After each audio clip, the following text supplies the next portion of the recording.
Hi, my name is Gwen Mazza, and welcome to the Art of Transitions. It is my distinct honor today to re-invite a guest who was with us a number of months ago, Reverend Susan Shafer. Reverend Susan Shafer and I had the opportunity to speak with each other and share with this audience about the sacred journey. In the sacred journey, this will be Sacred Journey Part 2. In the first part, we shared about the process of death and dying and what that was like to be part of the participants of guiding folks through that journey, as well as being members of going through transitioning our loved ones to the other side. During that conversation, we had decided that it would be important for our listening audience to be able to have a conversation and be part of a conversation regarding transitioning to the other side via suicide. And that is the tender topic we are going to share and speak about today. So if you'll hold tight and rejoin us in just a moment, I'll be right back with Reverend Susan Shafer.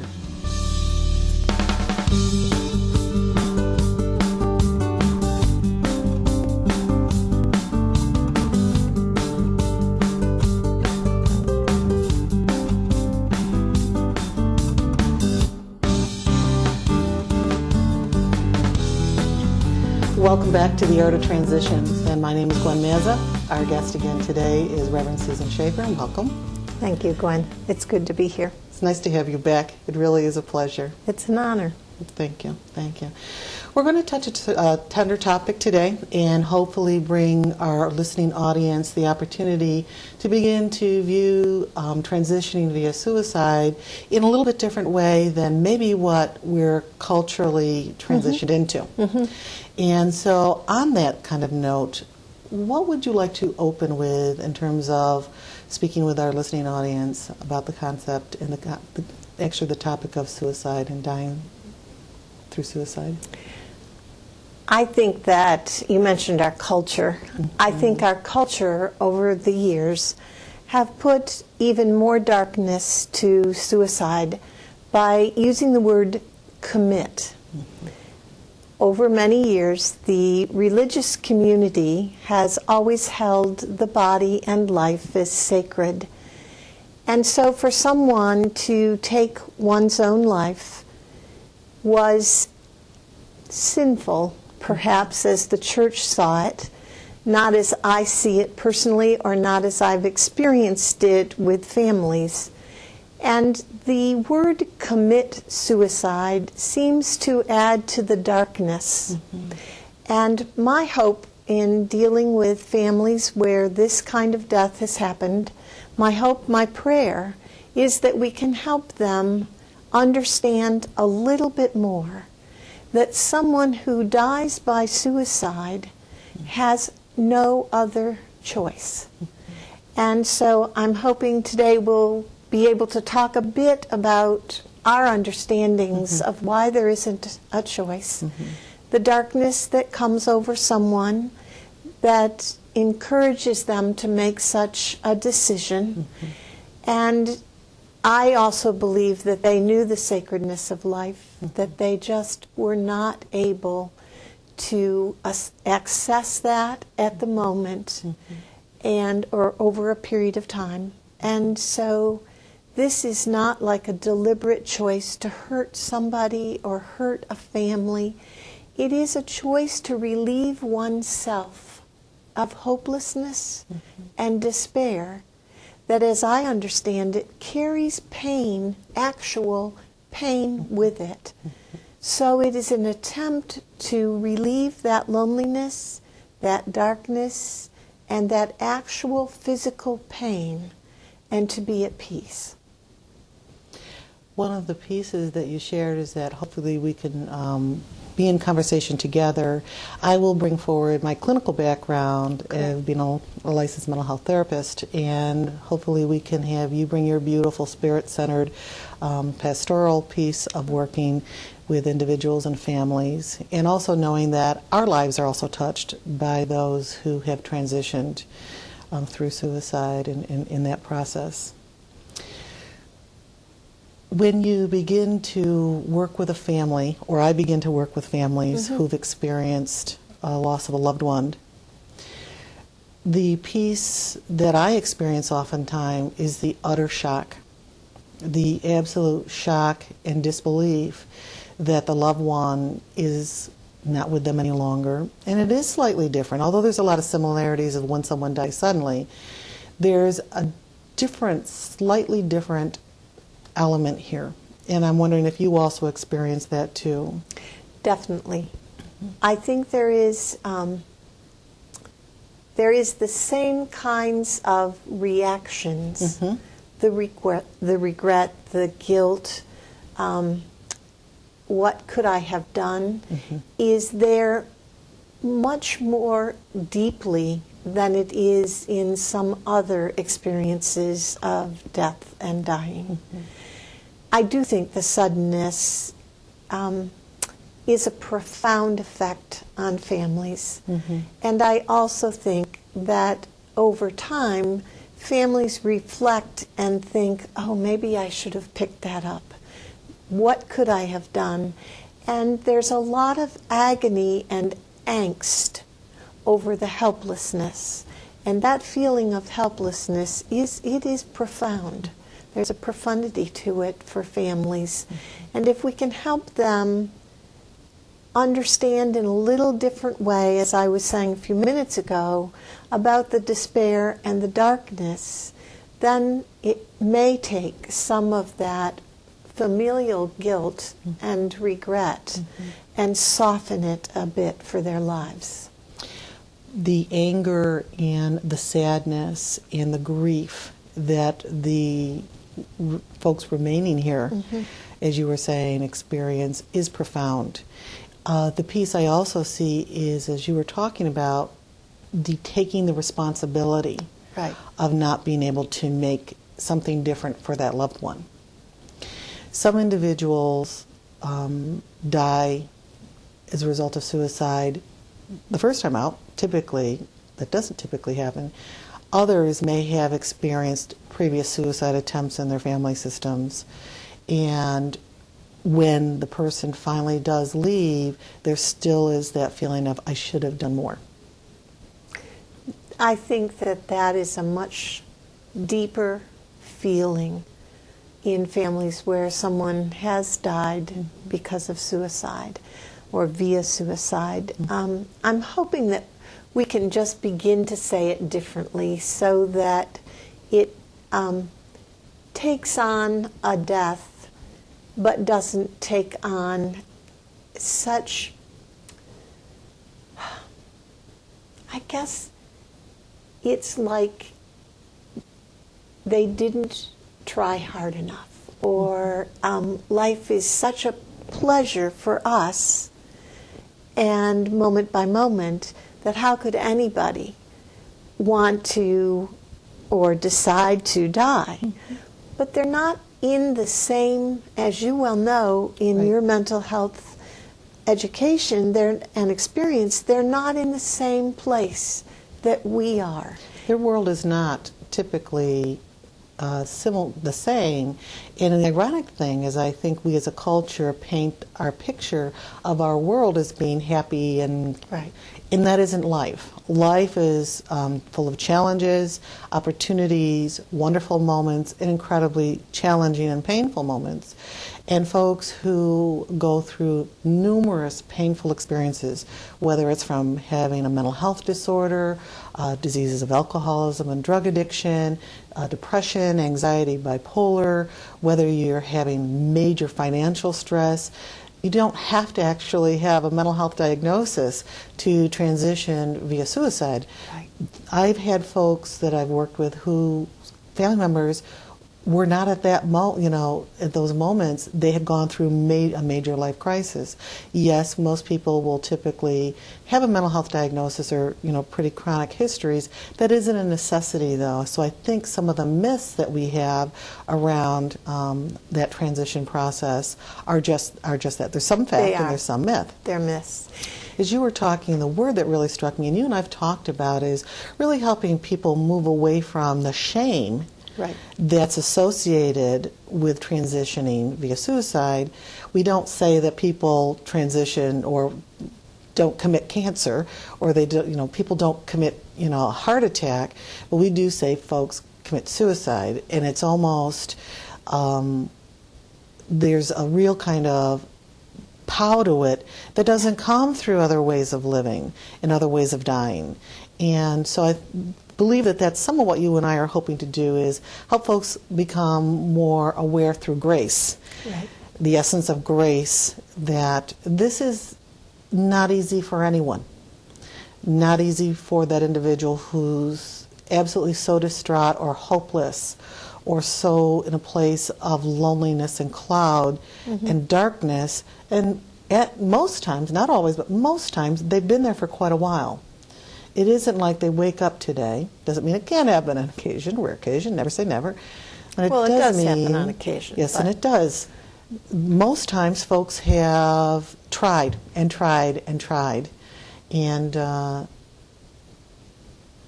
they get hopeless. Or they find themselves in a place where they don't believe anything, there is any other choice. Correct. When you were talking about life having its challenges, for all of us, it does. And I recall Judith Bjorst's book, The Terrible, Horrible, No Good, Very Bad Day. Oh, wow. We all, once in a while, have those days, or we have experiences in life such as the loss of a job, or the illness of another family member, or we're challenged in our own working environment, or, for instance, as a minister, you have 3 or 4 funerals in 1 week, and and that can pull you under a bit. But what I've come to understand is there's always light the next day. The sun will come out the next day. For those who die via suicide, there is a sense that the sun will never ever come out again. There is that loss of hope.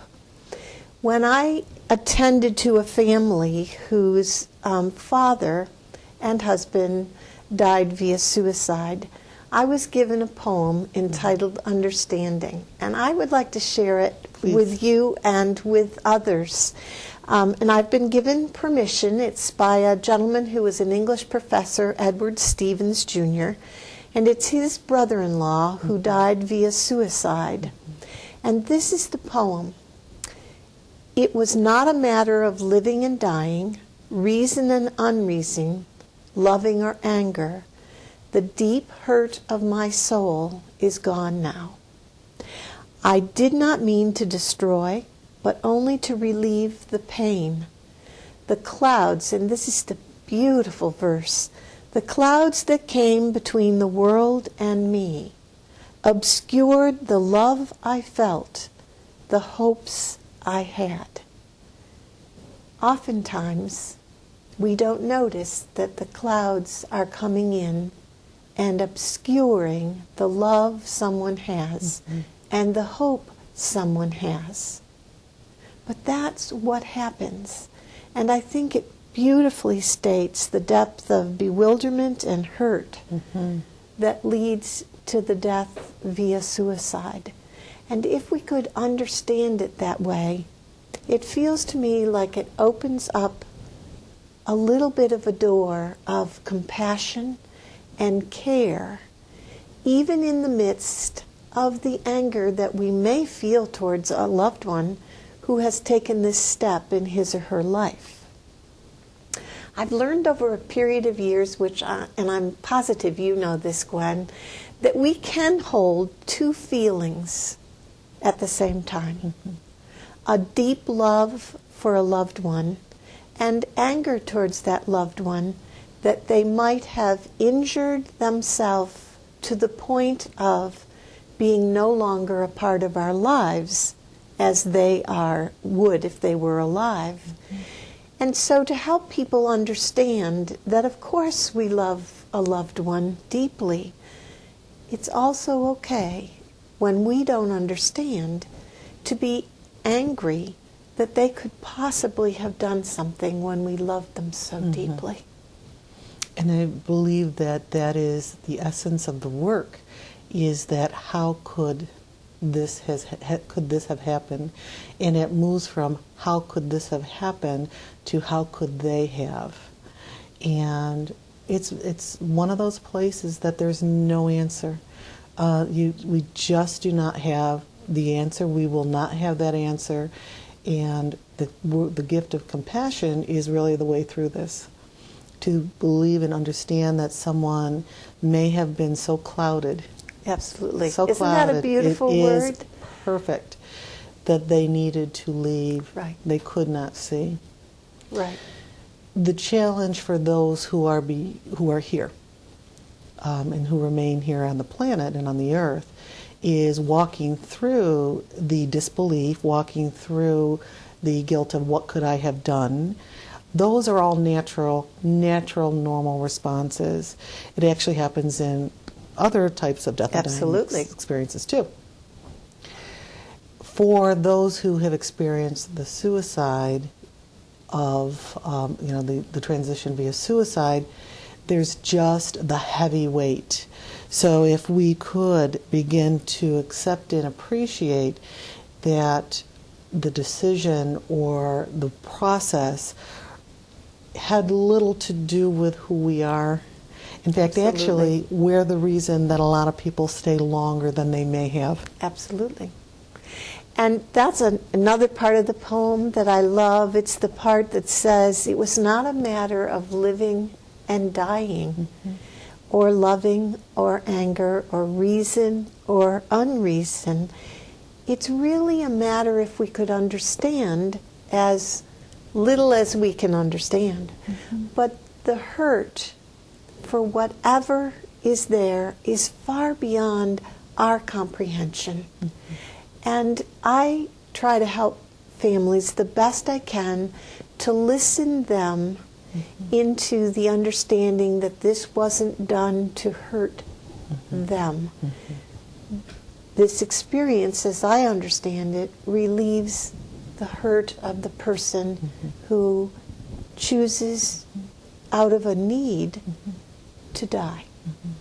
And if we do believe, as I believe, and I know you believe, that there is a transition to something peaceful and joy-filled, if life is that dark, you can understand why they might go towards a peacefulness that they haven't known in a long time. The hope that I have is that if people are feeling a sense of that darker space, and maybe even someone in our viewing audience is feeling some of that, that before they get to a place where there's no return, that they do hear that this message is about loving and grace, and that there are people who will be with them and walk through them to help them come into a lighter space, that it isn't as dark as you may think. I know that we're not going to be able to stop or halt, folks choosing and going through that process or dying via suicide. I do know that we have an opportunity to extend a hand and say, if you're in this place, please, please know that it can be different. And there are your docs, your primary care physicians. Go in and talk with them. Contact therapists. They can help you come into a lighter space. There's also pastors and so many people who are willing to help and be of service. So although this may occur, we're not hoping that this is going to have to be for you. We're hoping that you have a chance to make that different. For those of us who have experienced it and are on the other side, my hope is that they also get a chance to come be with folks. There's many different kind of support services for folks whose family members and friends. And the big piece is we need to remember a lot of friends are impacted by the suicide. One of the most challenging parts to deal with clinically, and I'm sure for you, might be, as someone comes forward, is the desire and the passion to be angry and want to blame someone, to want to find someone that they hold responsible. as opposed to the person who's transitioned. They're very angry with them, as well as we typically look for someone here, still on earth, to hold responsible for the loss of a loved one. And what has your experience been with that? Sometimes they're even, and well understood, angry with God. Someone and spirits. How could God allow this to happen? This was a beautiful life, and I like to help families write laments to get those feelings up and out and to actually put those feelings on paper. And our biblical heritage gives us some wonderful examples of railing and raging at God. And I have found that that experience, when they can do that, and then I can receive it and have a brief prayer around it, relieves some of that raging anger that can be inside. I also know that the families sometimes wonder if somebody else in the family might have a predisposition to death via suicide. And I like to talk with them about what all their feelings are, what their fears are. And one of the feelings that comes out is also compassion that they were alone. And do I have that loneliness and deep enough in me that I would do this? So it raises questions about all around life, I guess. And the anger is deep too. So the more we can deal with their feelings, and to the person who might even consider letting go of life, I would say to them, allow someone to come alongside of you. I had a parishioner. She died because of a heart attack, but she was a parishioner who struggled most of her life, if not all of her life, with depression. And I sit here today and thank her for what she was so patient in teaching me about depression. And she used to say, don't try to cheer me up.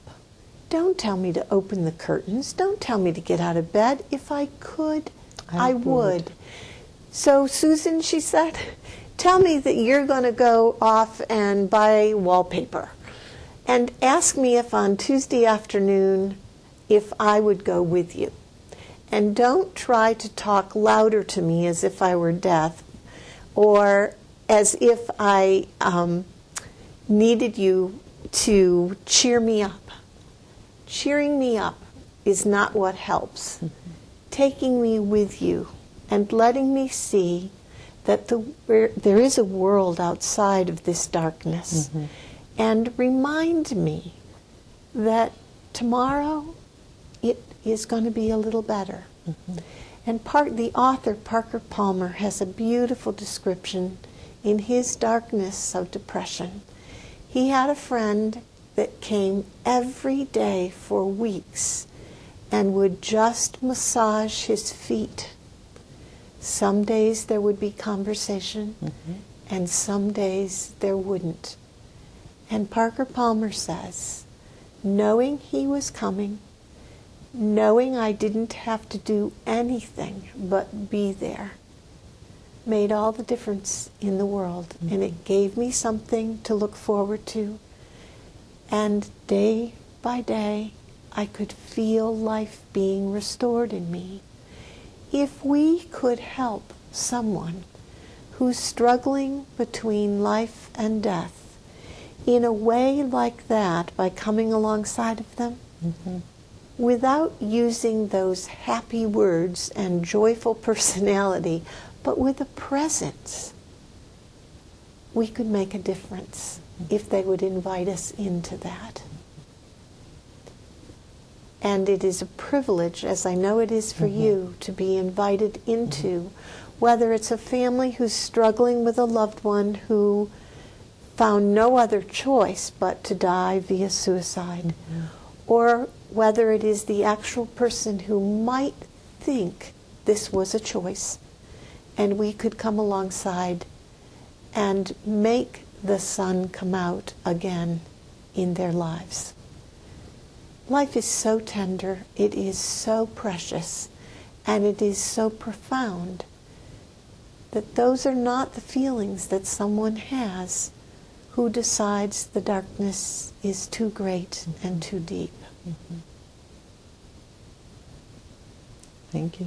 Very beautiful reflection and beautiful pieces of information for our viewing audience, whoever those individuals are who might be with us today.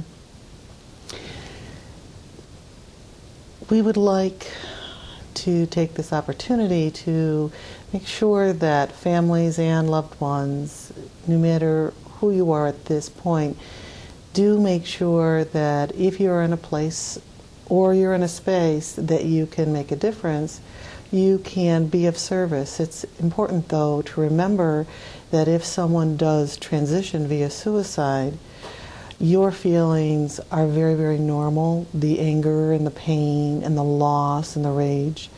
And yeah, there are times that you aren't going to be able to probably control how that comes out real well in your anger and hurt towards others. The grace we can only offer one another is to know that with time, many, many losses and deaths don't go away. The tenderness and the relief start to come, and we can go on living. And going on living doesn't mean we have forgotten those who've gone before us. Going on living means that we have honored their going before us. Do we have a moment enough so that I could... Kierkegaard has a wonderful statement about leaving a space for that loved one. And one of our parishioners, Joyce Clements, has written a piece like Kierkegaard's. And I would love to piggyback on what you were just saying with this. Please do. When someone we love is no longer with us, we feel a deep emptiness which we hope time will fill. Perhaps instead of filling that empty place in our hearts, it should be kept open. No one or nothing else should replace the special bond with the one who is absent. By accepting and staying open to the pain of loss, we can retain the former joy and communion with our loved one, who will always be an enriching part of who we are. As God leads us to recognize new doors that open, we can move forward knowing that we can continue to hold a place in our hearts for the absent one and still have unlimited room for whatever the future may bring.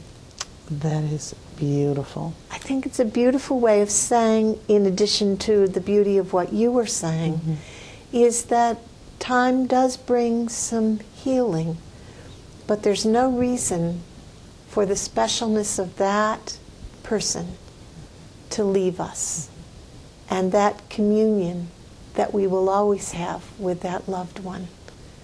So perhaps we can keep that empty place enough alive that we can visit the beauty of that life again in days to come. Thank you. I want to thank Reverend Susan Shafer for coming to be our guest today. I appreciate this very loving and tender conversation. It is grace in its finest. It is grace. Yes, it is. If you have questions or concerns or other ideas for the show that you would like to let me know about, you can contact me at the information below. And if you'd like to connect with Reverend Susan Shafer, please feel free to contact her at her information as well. Again, thank you and have a great day.